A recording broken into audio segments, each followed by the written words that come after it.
আসসালামু আলাইকুম রহমতুল্লাহ।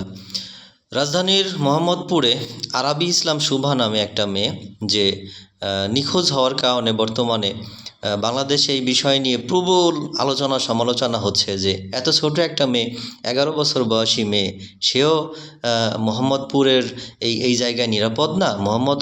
মোহাম্মদপুর কি এতটাই বিপজ্জনক জায়গা হয়ে গেল?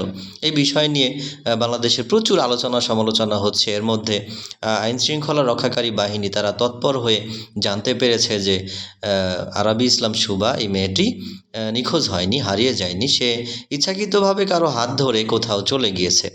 তো তারপর এই মুহূর্তের খবর হলো মেয়েটাকে নওগাঁতে তার প্রেমিকের সাথে পাওয়া গেছে, মুমিন নামে একটা ছেলের সাথে পাওয়া গেছে। একটা বিষয় চিন্তা করেন, 11 বছর বয়সী একটা মেয়ে যে কিনা ক্লাস 6-এ পড়ে, 2 বছর যাবৎ একটা ছেলের সাথে সম্পর্ক। কত ভয়ঙ্কর না ব্যাপারটা!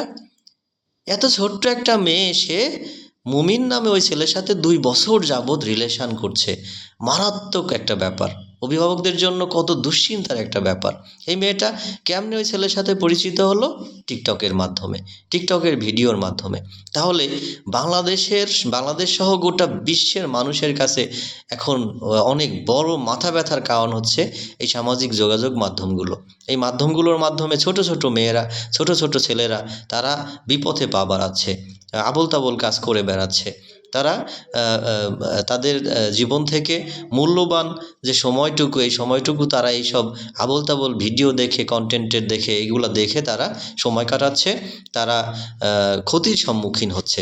তা আমার মনে হয় বাংলাদেশ সরকারের উচিত, শুধু বাংলাদেশ সরকার না, গোটা বিশ্বের সকল সরকারেরই ছোট বাচ্চাদের হাতে মোবাইল ফোন বা ইন্টারনেট এগুলো একদম নিষিদ্ধ করে দেওয়া উচিত।